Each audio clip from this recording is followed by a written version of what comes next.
that I'll show you in a minute, right now going through a media launch. So we're helping them with that media launch. We've got others who just came to us with an idea and we thought, God, that really sounds good. Let's get them in and see how we can help them. So we've shown them, introduced them to people who can help them build, develop and launch the product. We don't do that all. We don't claim to be experts. What we do is that we are an intermediary to say to the startup, look, come and talk to us, but we'll point you in the right direction to get the support that you need. And we will provide other support in other areas to them as well. So here's some of our startups. They range from software only, or mobile applications, desktop applications if you like. They range from medical applications. That's a cream that athletes, for rashes that they get through training. We've got psychology, support. GymSim, this is the one I was just talking about, where they came to us with an idea. Two brothers, they work in gyms a lot. They came to us and said, we want to build a device that measures the symmetrical training methods of an athlete. In other words, we all know that we're stronger in one arm than the other. And when we lift, we typically lift with the strongest arm first. So these guys are building sensors around training equipment to make sure that we are symmetrical when we do our exercising. Now, if that gets 0.5% of increased performance out of an athlete, then that application has been worthwhile. They are working with New South Wales Institute of Sport, with their laboratories at the park, to ensure that the algorithms that they build in the software are acceptable to the sports industry, to the elite athletes industry. So they'll build a pro and a light version of this application. Nutritional, child safety, big area. This guy is a human rights lawyer, and he comes in and does a full audit in the sports area, working with Netball New South Wales. We'll do a full audit, then make recommendations, and then apply those recommendations that are accepted. Now that's not mundane, that's serious stuff. We know that from all the court cases that are going on at present, so that's an important one. Okay, now I'll go through some of these in a bit more detail. Right, this is BioConnected, they're launching at present. This guy's a PhD in sports science, Sven Rees, was working out of ACPE, the Australian College of Physical Education, again at Olympic Park, and what he's done is, he said, you know, the Fitbits and everything like that are built, the application of them is built in the wrong place. On the wrist, it sweats a lot, it's bony, it's got a lot of veins running through it, so it doesn't give, in his words, accurate information. So what he's done is built these earbuds that are infrared, because this is the most stationary part of the body. It doesn't move that much when you're training. All right? But the uniqueness in this application is in the software he's built, and it's all about remote coaching. So he has a coach application within the software that says, okay, I've set my goals for this session of training, and it gives feedback, automated feedback to say you're not reaching your goals. But more importantly, he can bring in a remote coach. So I could be sitting in Sydney, the athlete I'm training is in Melbourne for an event, and while that person is doing training, I can be giving them feedback to say, hey, you need to pick this up, you need to slow this one down, manage your heart rate, your blood pressure's going up, all of that. The aged care industry is having a good close look at this. That's one of the interesting things about sport, is diverse revenue streams, which investors love. Okay? So what works in sport typically has a diverse revenue stream into the medical world. This one here, Roknic2. It's a bit hard to read, but this is a wheelchair application. And what they've done is they've developed this device that sits on, plugs into the wheelchair, but does location service mapping, right? Big deal, Google does that. What these guys have done is based on the health and well-being of the person in the wheelchair, is they can tell them which route is the easiest route for them to take to go from point A to point B. So you'd say to yourself, and they're doing a lot of work with Wollongong University. They've mapped Sydney Olympic Park. They're now doing Wollongong University campus. You'd say, well, what's that got to do with sport? Well, the other side of the application is about the health and well-being of the athlete in the wheelchair. When they push down on the wheels, do they need to push as hard as they're pushing? And they've found with the sensors they've built that 75% will get them the maximum speed out of the wheelchair anyway. So you don't have to go that extra 25%. There's a whole raft of things they're finding that they're able to produce now from this wheelchair app.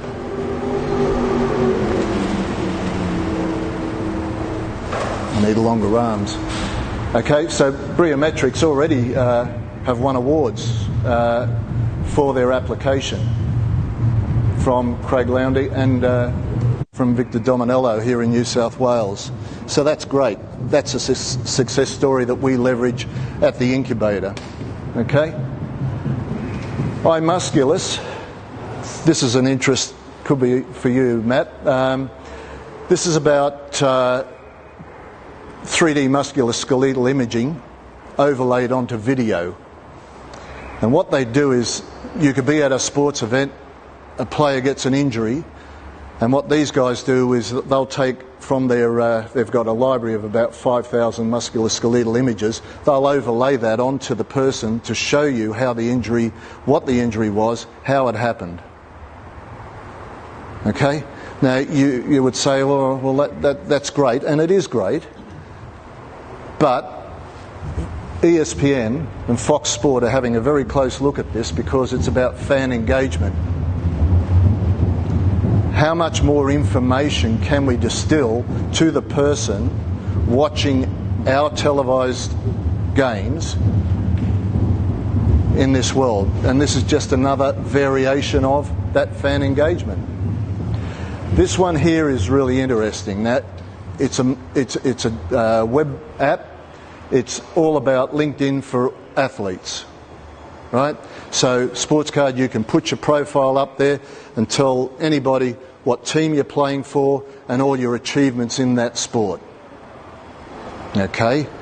Why is that great? They can do that on LinkedIn. Well, this is purely for sport and athletes. Where I saw the application being promoted is very much in regional areas where kids playing sport out there want to promote themselves to the big smoke, if you like, and they don't get that opportunity to do that. Through this platform they can. They are now going to become part of a global sports forum, a community to promote themselves. George Smith, Wallaby, is looking at taking this to the islands to help the kids over there promote themselves in rugby. We're doing a lot of work with Hockey New South Wales for their COD, their Centre of Development, where they have 800 kids coming in to be trained and accelerate their performance with an intention to get to state level or regional levels, right?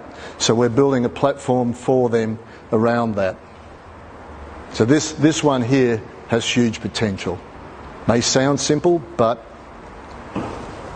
you'll be able to upload videos and photos of your achievements in that application as well. Now, Matt mentioned in his opening statement about collaboration, and this is one of the things that's starting to work there at the incubator, is where the different innovators are talking to one another and saying, well, I can do this. If you've already developed that, I don't need to. I'll just take that bit of software and plug it into mine, and or can we leverage each other through the website? This is one that does that. Inspire a Star. It's crowdfunding for athletes.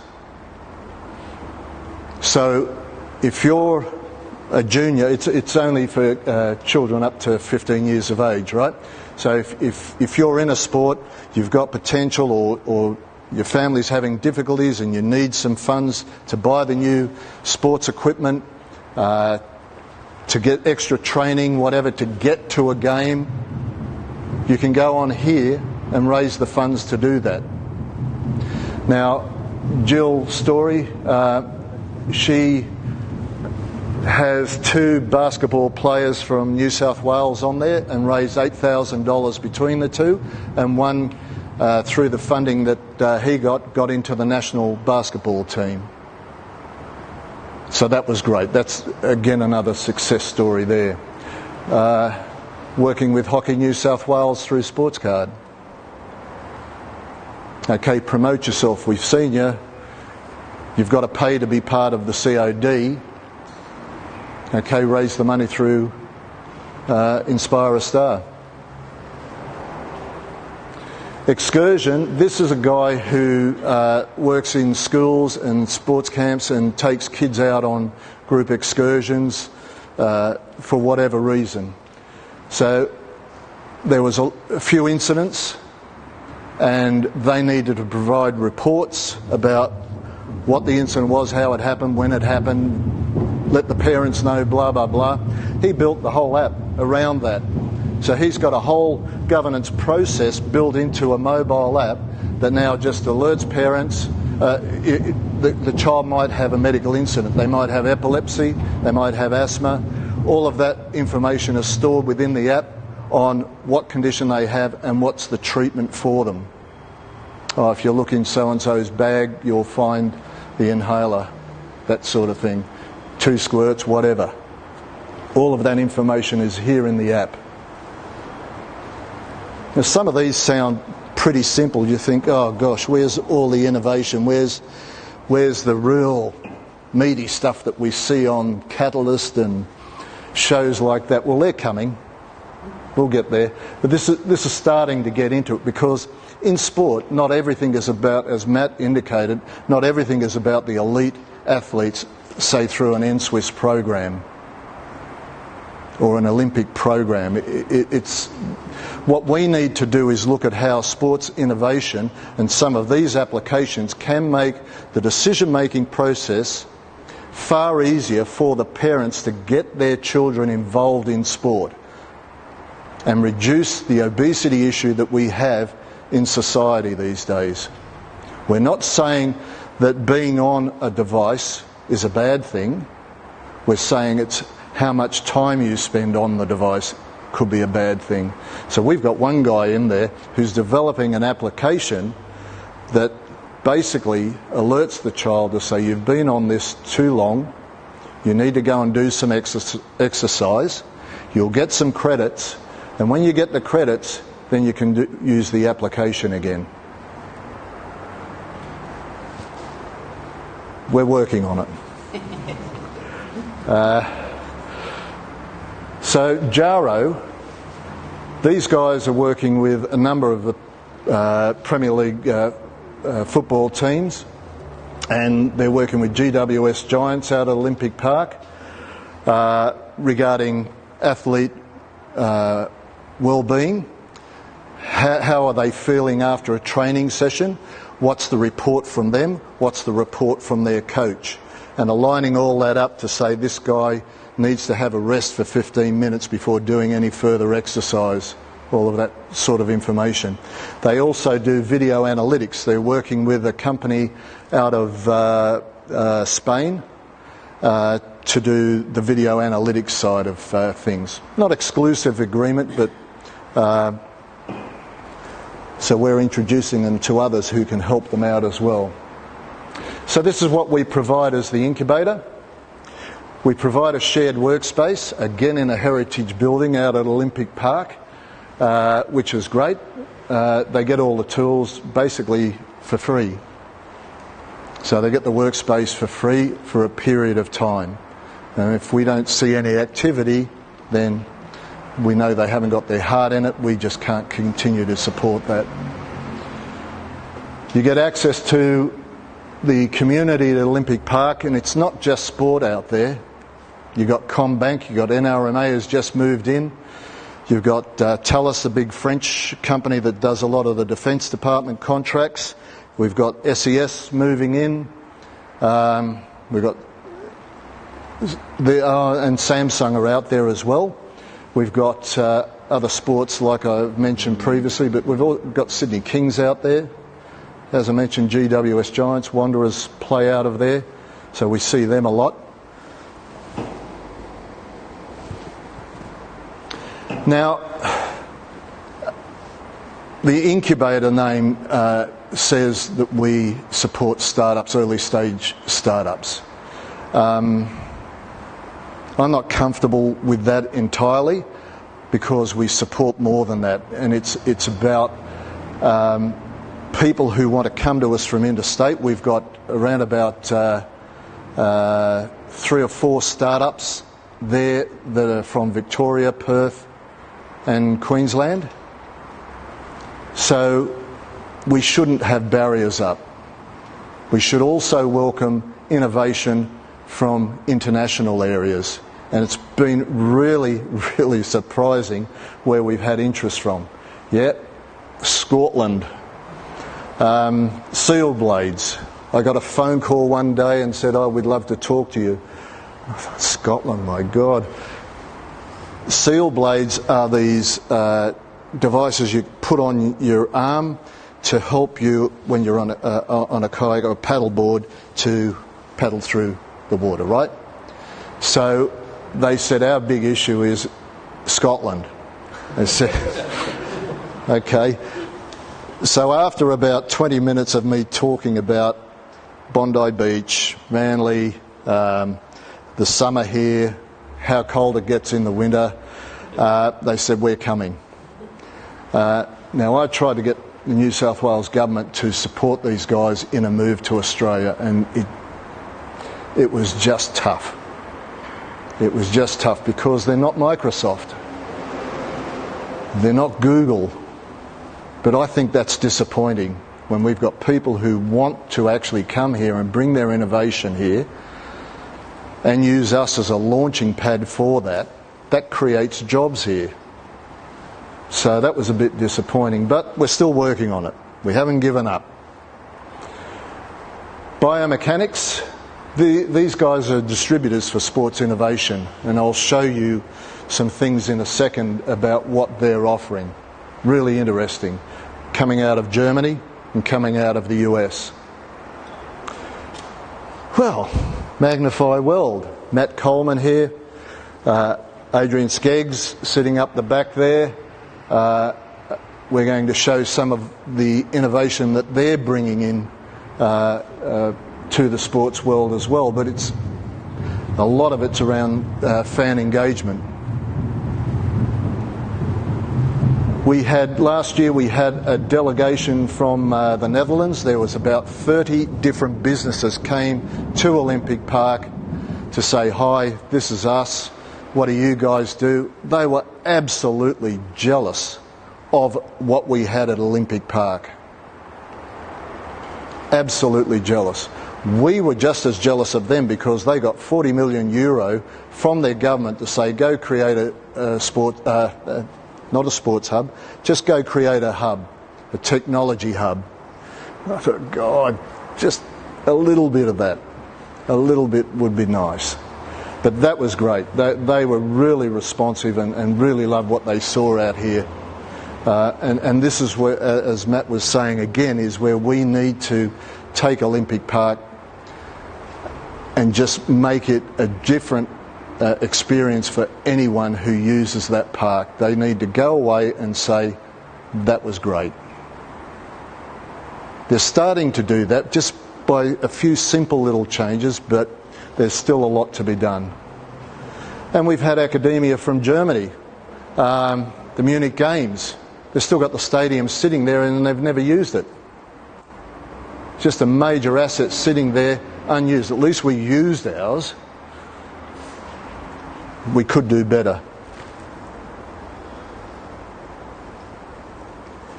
Okay, here's some of the innovation that we see around the world. Striver, this is virtual reality. And what these guys are doing with one of the NFL teams is that they use the VR to train the players in how to read a game. The example they show is a quarterback sitting behind their attacking lines and watching what the other guys on the other side of the field are doing, and they're using that to coach the players in what they should do next. What call should they make? So that's an interesting one, and I think that's something that could be adopted here for a number of games. Artificial intelligence. What these guys do is they pull data from different areas. So people like myself, if I'm sitting at home or down the pub, having a bet with a mate saying, this guy can run the 100 metres in, say, 9.2 seconds. He says, no, he can't. I can go onto this app and I can say, call out the athlete's name, say, pull the data down, and it will give me all of the information relating to that player in how fast he can run. It may sound, well, the way I've explained it mightn't sound that exciting. However, when you consider the amount of data that's now being collected out there on athletes and on sports people, all of this is now starting to become quite important. How do we use that data? It's not just about the athlete and how they can perform better. It's, well, we've got all this data sitting there, it's worth $1 or $2. Let's convert that into fan engagement.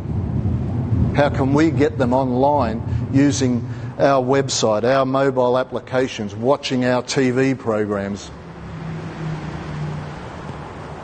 Down here, state of origin. Great, huh? Yeah. I remember the kick play.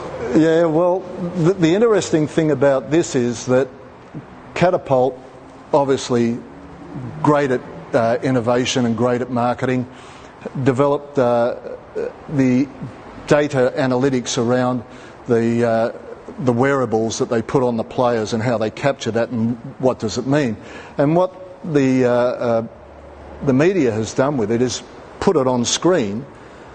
And what they picked up was Jonathan Thurston's heart rate just dropped remarkably as he was about to take the kick. To most of us, that mightn't be great information. However, to other people out there watching the game, they'd be right into this sort of information. It's another thing to keep them talking about they've just seen on TV and then going looking for information. Concussion is a big issue, and there's all stats in this little white patch here. But the big thing, I'll pick out the one I can read, is the 3.8 million concussion cases per year in the US. One of the stats I was reading about concussion is that there was a report done in the British Medical Journal about Australian football players, and football we mean soccer, that out of 200 teams that were analysed, the data from those teams, there was over 100 concussion cases from that season. But in one season, 8 cases were not picked up by the processes they had put in place. So that makes these devices here that we're seeing coming out into the market quite valuable, because we need to protect the players and their health, and it's also about the ongoing support that goes into place to treat the players, the medical costs around that. If we can start to bring some of those down, then that's a major benefit to society. So you've got the mouthguard application, and you've got this new one. These guys came to see us about a month ago, and they're off all over the world chasing things up. They're as keen as mustard. But this is all about, as the player comes off the field for a check, he can be evaluated by the doctor face to face. If the doctor's uncertain, put this on the head. It's got infrared beams that shoot through and sensors on the back, and they can pick up areas of or where if a concussion has occurred. And this can be detected, I think it's 6 to 8 weeks beyond the impact. So, you know, some really, really interesting stuff coming out. Okay, if I can just sit down with this one. These guys came to see us, as I said, bringing innovation to us. And I'll click and drag this over.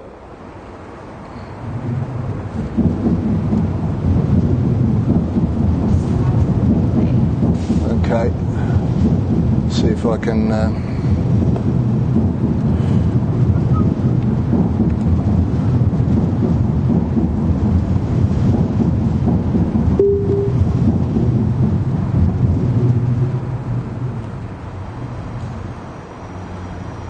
oops, sorry, fat fingers.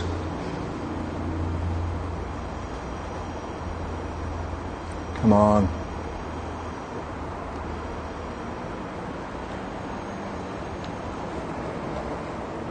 No, I've got a mouse there somewhere. I'll just do this one quickly. But you can see there, these are the body sensors. You can just see there, it's giving a total array of information. I better turn off just in case something we're not supposed to see comes up. You can see the array of information now, like there is megabits, gigabits of data being stored, which is creating a separate industry itself. And in the US now, there are court cases going on about who owns the rights to that data. So yes, we can capture a lot of information, but does the athlete own it as part of their health record? Or does the club own it because they've provided the technology to capture the data? And the athlete wants it to go from one club to another. Can I take my health record with me? If you want. It may not be the best approach, but a lot of sports organisations are also on selling that data without a name. It's just general information to say, well, here's what we've captured in this area, and pushing it out to other companies to have a look at, you know, to do their analysis and build the next platform. I won't go into the other one. It's just not quite there. I did want to show you that it's a German application. We'll just try it, see what happens. No, it's not going to do it. All right. Okay, now what I did want to do here is, rather than me talk about what's out there, and I do apologise for this in part, but these guys, Matt and Adrian, came to see me, well, I think, when did we, it was on the long weekend, wasn't it? We spoke via LinkedIn. We'll have to do it via sports card soon. And we just had a chat. They sent me some information, and I thought, great, this is exactly what I need for tonight, where rather than me just brush over some of this stuff that's out there, these guys can actually talk about it. They've developed it, they're supporting it, and they're distributing it. Who better than to get them up to show what they actually do in this world? Augmented reality, virtual reality, 360 if you like, it's all there. So Matt, if you wouldn't mind. I might get you to first slide. Okay. Thanks for having us. It's a bit of a last-minute injection into the media. So probably talk about 10 or 15 minutes. And Magnified World is a company spawned out of a bunch of entrepreneurs in San Diego, Los Angeles, and Auckland. I'm originally from Sydney, and I travel around those three cities. Where we started out producing an AR/VR event for the industry, actually in Auckland, where we brought a lot of international speakers for an innovation week. And the Auckland government actually invested into the project. And we've been working with HP, Intel, GoPro, lots of different tech companies and startups in the local community. And we thought we'd get a couple of hundred people actually along to our first event, which was 2.5 years ago. 1,300 people turned up. Out of the blue, had no idea, and the media was just a frenzy over all this technology. So just to give you an idea, the AR/VR industry projected to earn about $150 billion in the next 2.5 years worldwide. That's including hardware and software. It's an incredible opportunity for sports, which is why we've been developing sports applications and working with our US partners. They've got some amazing case studies which I want to take you through. Adrian over there sitting in the back near the camera is our global partnerships manager. I'm looking after the innovation, one of the founders of the company. And we had one of the inventors of 3D in Hollywood working with us as a founder, and he invented colorization for film as well in Hollywood. He's a very technical, hands-on, packed guy. So this company here is one of our partners, which we're launching into Australia actually last week. We're setting up, we've recently set up a new office in Sydney. There's around 15 registered patents. It's all about facial recognition. So the Snapchats of the world, everyone knows about that, how successful that is. It's one of the largest IPOs in the American markets this year. If I can just quickly flick to, I'm just going to flick through. This is a lengthy presentation, but we didn't have time to cut it down for you. I'll just flick through this video for the next slide, sorry. You don't want to show that? Yeah, no, that's all right. Oops. So you'll get to see. So what this has been launched in the last 18 months. I don't think the speaker's working, but that's okay. There's been nearly 250 million downloads in the last 18 months using this app across the Rio Olympic Games, where fans could actually colour their face in real time with their country flags. And Usain Bolt, obviously, you saw him. He was one of the ambassadors of the whole program. A lot of the athletes at the Olympic Games use the technology with the fans to have a bit of fun. Now, it goes further than having fun, and I'll show you how it works in the stadium and outside of the stadium. You can probably just go to the next slide. Next slide. Yeah, so there's been about a $40 million investment in spatial tracking technology. A lot of it's been used in Hollywood. If anyone saw Benjamin Button and the recreation of Brad Pitt into an 80-year-old man, this is the technology that they use.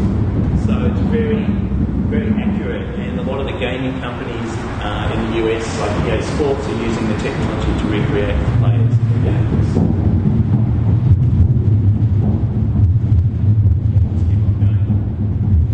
Just a bit of a highlight for the ladies in the room. So we also built the L'Oreal app, which has done 35 million downloads, 49 countries. Basically enables you to try on makeup, lipstick, anything that L'Oreal makes, and you can buy it in real time, basically, and it basically will fit exactly to your face. And this is the product that I really want to highlight tonight. This is a great case study. It's called Die Hard Fan, and it was a project that Nissan produced with all the American colleges throughout America.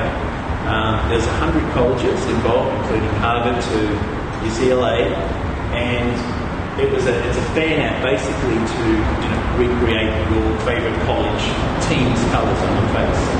So if I can just play the video, I don't think the music, it's a bit of a voiceover, so I might just talk it over, but sorry, if you could go back, just and press play.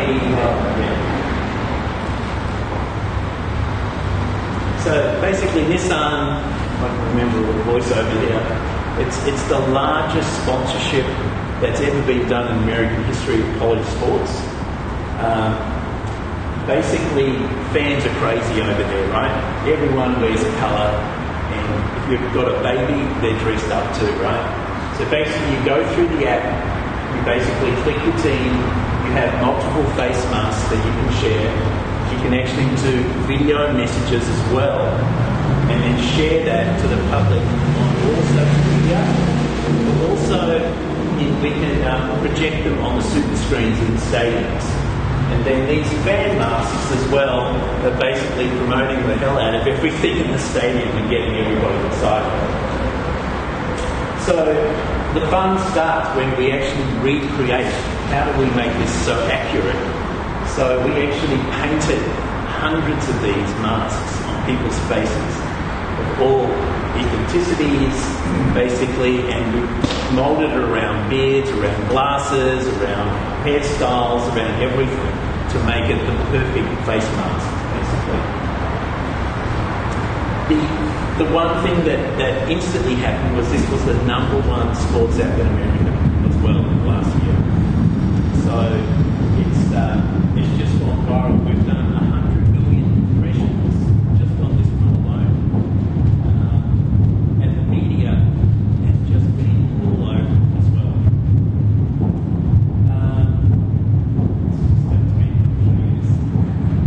Sounds better with the American accent. So, I can imagine this for Olympic Park. What a great thing to have at a game out there. Now, Nissan also, after you shared the actual video experience or still shot to your friends, you basically got a micro marketing message on the back of that to go to a micro website to actually go and test drive one of the new trucks. It has been the most successful test drive campaign the car company has ever done. So, for a brand interaction, it's been a real big winner. We'll just probably flick through a few more slides. I'll show you some of the other. That's the Olympic Games one, but we keep going. This is how they, an example on the face mask. Which looks great. And over here behind you, we're going to be painting faces for free.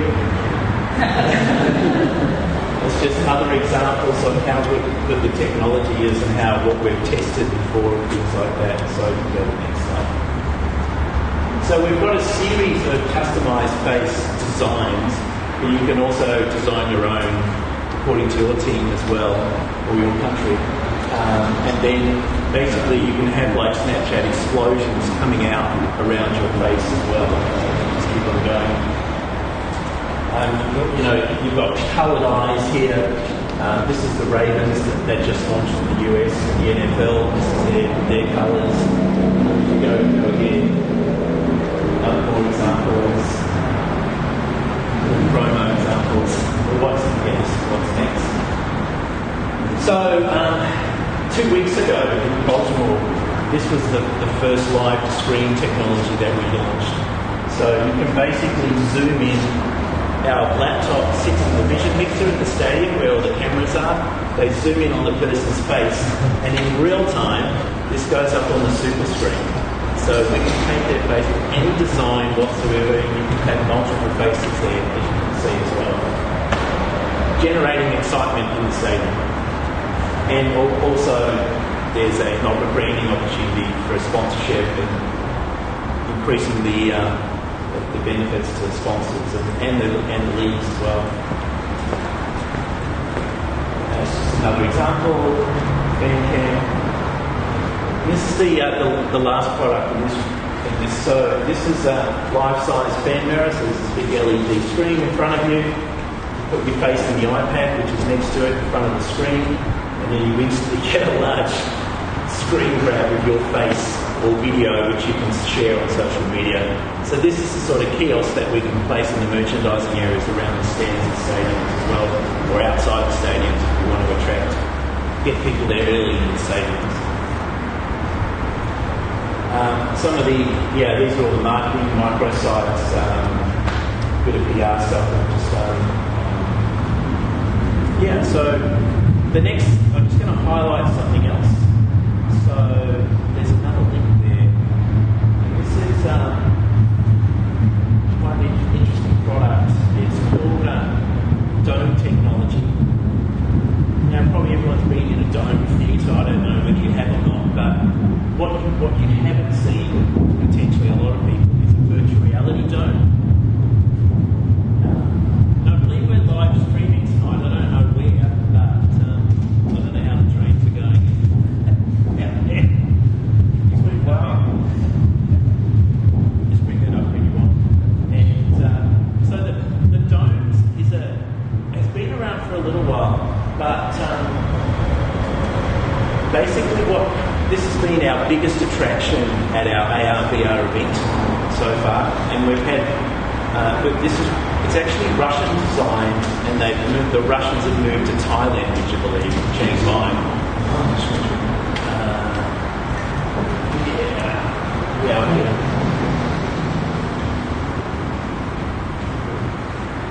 So it disappeared somewhere.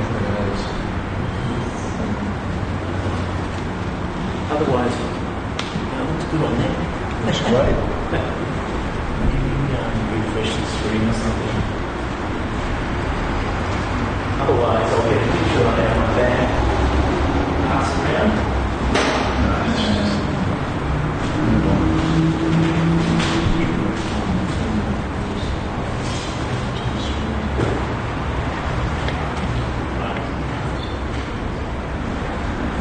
So, can everyone see that? No. So inside here, it sticks together with aluminium poles like a Lego set.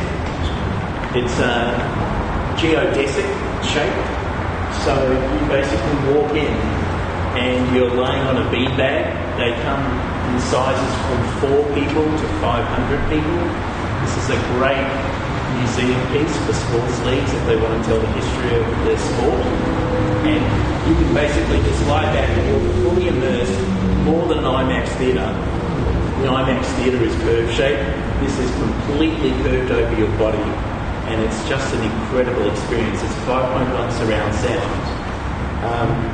If you just want to pass that around, there's a few pictures at events.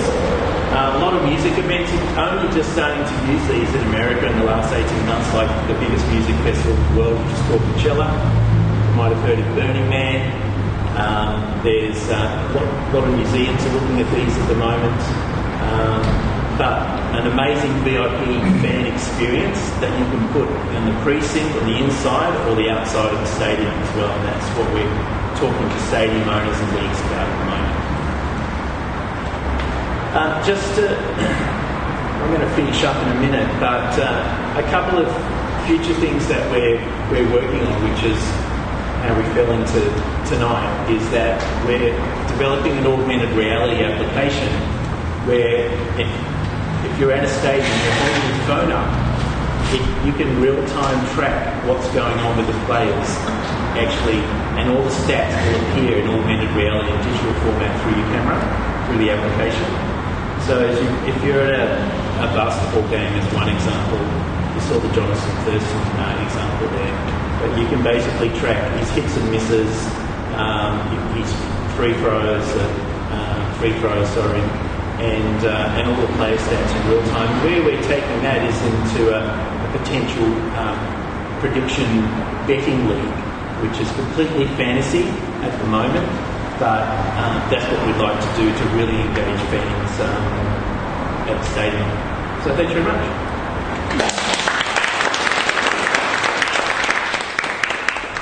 To finish off my section, for the our community at the Sports Incubator. These are some of the partners that we work with out there for our startups, and they're right across all business groups. Sports Camps Australia, they're one of our startups, but they also sit on our advisory board. These guys are part of the Nike Sports Camps America group, brought to Australia, doing great things here, but also just launching up in Asia, and already in Southeast Asia, things are booming for them. Obviously the Microsoft BizSpark program. We work with a couple of colleges out of Olympic Park, SP Jain School of Management, and they provide students to help our startups do research and build their business plans. ACPE, as with NSWIS, ACP is the Australian College of Physical Education. They provide sports scientists and students, again, to validate some of the innovation that comes through the door. Yes, they say they can do all of these things, but if they're going into the elite sports and the professional sports, we need to make sure that it can do what it says, that the performance directors in the sporting clubs are going to get something that they actually are comfortable with. All right? Business mentoring out of SportTech. There's a few other companies there. ANFF is an interesting one, the Australian National Fabrication Facility. These guys are based at, have clean nodes at the university campuses all around Australia, and each one specialises in different areas. Now, if one of our startups needs something built with a new material that's still in research, we can take it to these guys. They will find it and they will tell us which campus to go and work out of, give it to those scientists, and they will look at developing that application, shrink a chip, do all sorts of things with the circuitry. So they're quite interesting. Design and industry out of Balmain. What you do is typically, gosh, where is it?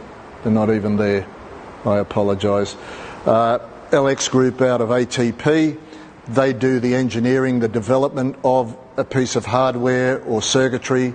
They will send it to design and industry, who will package it up ready for release into the market, which is quite important to get all of those steps right. Tiller Design is another one. FNX startup as well, but they're a media blog. They do a lot of sports coverage on that site, same as Sports Business Insider. So that's just a flavour of some of the people that we work with and present to our startups. Come on, go down. Just to give you a flavour of some of the numbers that are out there in the sports industry, right? We've got a population of nearly 25 million here in Australia. The participation rates in sports are across all levels, which is organised sport plus going to the gym or anything like that. There's 17 million participants. Each year, Australians spend around 10.7 billion just on participating in sport. That could be club fees, gym fees, the clothes you wear, the technology devices you buy. So you look at that and compare it to, say, a US market, and everyone salivates about going to the US. I guess Matt could correct me here if I'm wrong, but when we spoke to guys in Silicon Valley, some VCs over there, they said one of the big things over there, that if you get it wrong when you launch, that's it. The market is not really receptive to accommodating you again. Whereas they felt here in Australia, and they wanted to send some startups our way, they felt that the Australian market was more accommodating, it was more manageable as well, that if anything went wrong, we would say, okay, well, come back and see me in 2 weeks. So they saw what we were doing here as quite positive. The European market is bigger, and I would love to have some numbers on China and India, but it's so hard to get data for those markets, particularly in sport. But one of the numbers I did get out of there was in basketball. The NBL took themselves to China to promote the game, and they showed 21 games, a full season, on TV there. They had 210 million viewers, which is far exceeds what they were doing in the US. So it's a massive market there for anybody to take innovation to. Obviously, India is the same. Actually, Steve, just on that, because the Chinese government just gave me some information. There's 10,000 major stadiums in China, and they all need to be renovated, I've been told, coming up soon. So that's the crazy thing about that place. 10,000. And esports has a place to play. If you look at the potential for esport, it's massive. The latest report from Newzoo is huge. 2.2 billion gamers by 2017 at a value of nearly 110 billion. It has a part to play in sport because you can see here, Melbourne City have signed a player. He started playing esports when he was 9, has been signed by them. What's it all about? Fan engagement. It's another way of promoting their brand. And this is one like the League of Legends, 14 million concurrent online viewers. It's the biggest online viewing on a sport in history. Adelaide Crows have bought an esports team.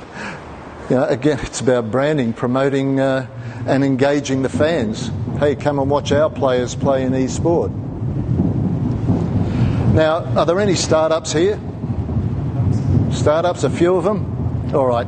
Look, I'll just gloss over this, but part of what we see, not only at the incubator and other areas where I go to, is that some of the startups are so immersed in what they're doing they forget about the simple stuff they have to do. So all I'm saying to you here is just be aware.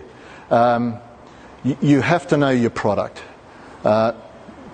All of these are part of a pitch presentation, whether it's to a client or to an investor, right? The big thing is how you present too. I've seen guys get up on stage, know your uniqueness, the gap it addresses, how it does it. They read their presentation with their back to the audience. I think, my God, however do you expect to attract someone to be interested in what you're about when you're saying to them two things, in my understanding. A, you're all illiterate because I have to read it for you. And B, I don't know my presentation. I don't know my product, what it's there. If you haven't got one slide, the opening slide, it just goes bang, and the rest of the community sitting in that audience goes, yeah, I get that. They're not going to sit around for another dozen slides. So understand where your uniqueness, the benefits it brings to whoever's going to use your application. It's not about the benefits to you, it's about who's using it. And possibly if it's B2B, it's to their clients. What benefit are they going to get as well? Ease of deployment and support is a big one because there's a lot of pushback coming now with disruptive innovation. Because people are finding that, yes, it's great, but I've got to put more focus and resources onto managing it. That's not what innovation is all about. If your client has to put more resources in to manage a piece of innovation, that's not innovation. Know your market. This is probably one of the most, you've got to research it. And remember, when you research it, you're going to find all the positives about your product, about your market. That's why it's so important to have an independent pair of eyes to review what you've done. because they're not as immersed in it as you are. And they will find some of the cons that you will have to know to argue when you go to present. If you're in sports, your wearables need to be robust because you're going to sweat a lot. You're going to get hit a lot. It's going to be knocked about, so it has to be waterproof and it has to be ruggedized. Analytics, if you're claiming that your application does something for the greater good of the athlete, you better have it validated. Who's checked your algorithms? That's where we bring in the sports scientists from NSWIS and ACPE to validate those algorithms. And the market fit. Which market are you actually going after? Is it the professional elite? You've got a lot of work to do.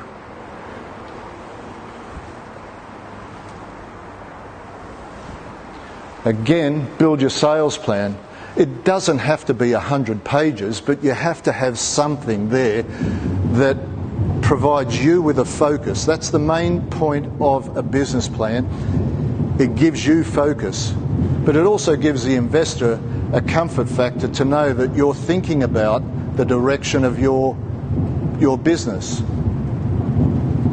And remember, you're never going to win 100% of the market that you're going after. There is a win probability.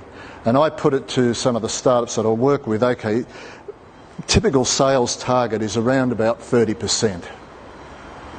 If the market is 100,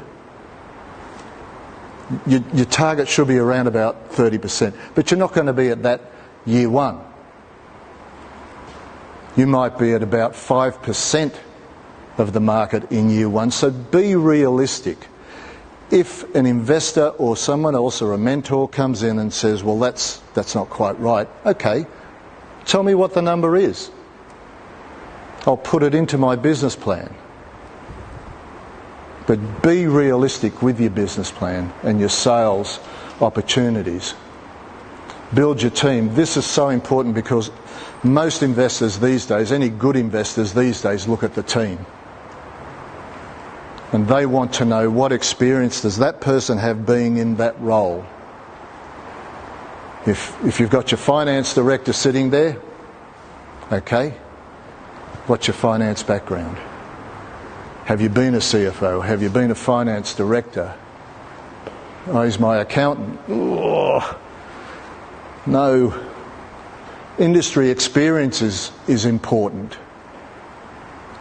If you're going into sports, someone in your team has to be from the sports world. Whether that's the marketing role, whether that's the business development role because of their network, but you have to look at who sits in your team. They have to be relevant. It's not your mate down at the pub. It's not your mate sitting beside you at work just because he sits beside you. They have to have relevance. And investors will seriously look at that. And also report where you got your numbers from. You need a link, put it in there. Tell them where you got the numbers and how you arrived at the numbers. Again, get someone to review it. Because it's amazing how many mistakes you can make because you're so focused, you're so deep into it.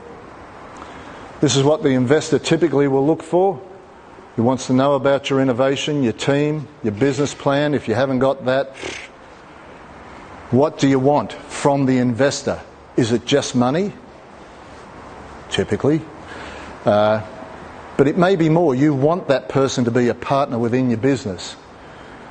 And how are you going to use the investment? So part of your business plan should be set up to say that if I give you $500,000, how are you going to use it? $100,000 in the first 3 months, and this is what that $100,000 is going to deliver.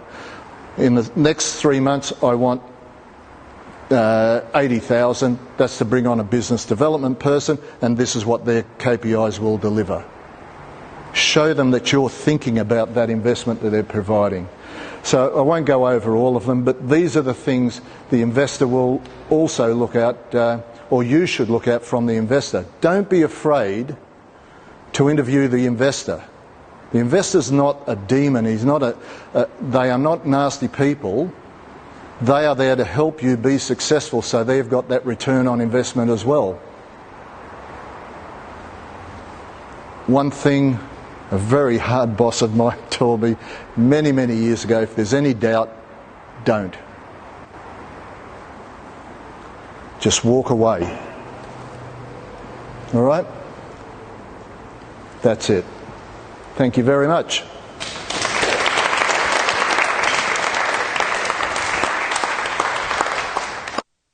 Thank you, Matt. Thank you, other Matt, KPMG, and thank you everyone for coming out tonight. I guess just at the time we might not take too many questions, so I think the guys will be around for a little bit to mingle and take any questions that you might have. Again, thank you for joining us down here working down at London Bay. Please join us next month as well. Final thing that I know John will say this as well. StartCon, the biggest startup conference in Sydney, and it's on in December 1 and 2. Tickets are $400, or you can get them for us for $250. So because we got them heaps early, we were able to get them at $250. So if anyone does need any tickets, let us know. You can upstairs and so on. But thank you again. Thank you to our speakers. We do have a little thanks for you for coming out here tonight. And thank you. Thank you. Well done. Thank you. Go sit in the car.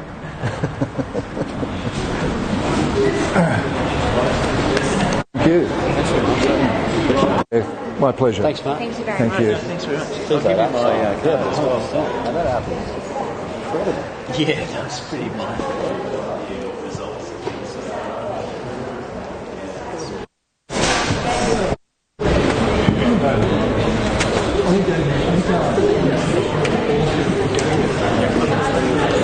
Thank you.